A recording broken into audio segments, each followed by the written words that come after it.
Tanong ko sa inyo mga kapatid, ang Diyos ba'y magbabago o hindi? Ha?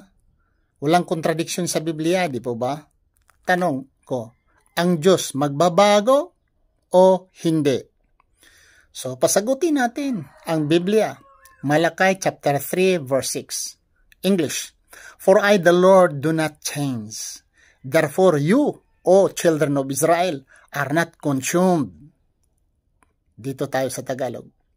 Sapagkat ako ang Panginoon ay hindi nababago, kaya't kayo, o mga anak na lalaki ni Jacob, ay hindi nangaubos.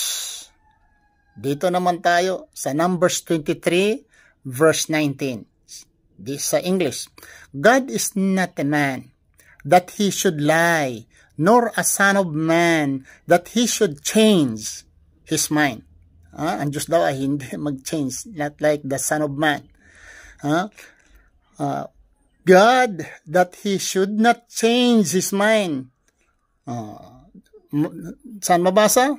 Numbers 23 verse 19. Isaiah chapter 40 verse 8. The grass withers. Ang mga sagbot, mga laya. The flowers fades. Ang mga bulak, fades, mga wala. But the word of God will stand forever. The word of God will stand forever. Meaning, never change the word of God. Stand forever. Hindi nagbabago. So, madaling sabi, hindi nagbabago. Ang Diyos, ang utak ng Diyos ay hindi magbabago. Di po ba? Pero basahin natin ang Jonah chapter 3 verse 10. Jonah chapter 3 verse 10. When God saw that they had done and how they had put a stop to their evil ways, he changed his mind. He changed his mind and did not carry out the destruction he had threatened. Ito ho ang sa Ninibe, dahil sa kasamaan ng mga tao, nagbigay ng warning si Jonah. In the beginning, si Jonah nga tumakas dahil takot siya pupuntang Ninibe. Madaling istorya, nilunok siya sa isda at binalik siya doon sa Ninibe. At doon siya nag-warning na ang Panginoon ay magbigay ng sakuna. Silang lahat ay susupilin at mamatay after 40 days. 120,000 people changed their mind. Nagbago sila. At ang Diyos rin nagbago.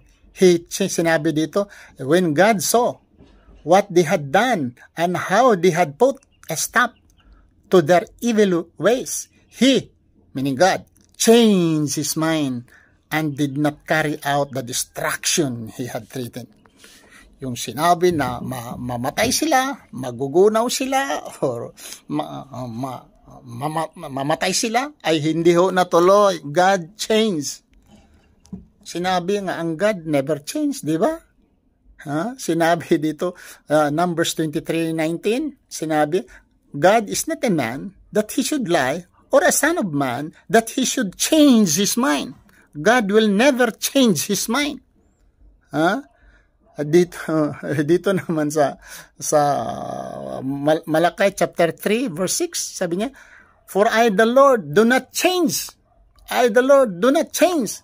Therefore you, O children of Jacob, are not consumed. Hindi kayo nasunog or hindi kayo namatay dahil I never change. Pinapramisa ng Panginoon, never change ang Panginoon. Pero nag-change. May contradiction, wala. Nagbago, mag-change ba talaga ang Diyos o hindi?